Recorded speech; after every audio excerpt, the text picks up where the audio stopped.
Concave mirrors are called converging mirrors. They can make images bigger, smaller, upright, or even inverted. Sounds tricky, right? Don't worry. Today, I'll show you step by step how to draw ray diagrams for concave mirrors. Before drawing, let's review the important parts. First, principal axis. This is the horizontal reference line.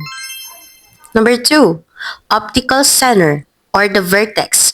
This is the center of the mirror surface. Number 3, focus. The point where parallel rays meet after reflection. Number 4, center of curvature. This is the center of the sphere from which the mirror is cut. To locate an image, we use at least 2 rays. Here are the main ones. First, a ray parallel to the principal axis reflects through the focus. Ray number 2.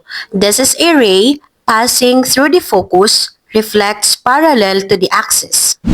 Where the rays meet, that's where the image forms. Wow! Now, let's try different object positions.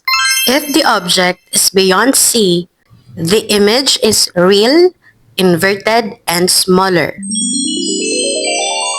If the object is at C, the image is real, inverted, and same size. If the object is between F and C, the image is real, inverted, and magnified.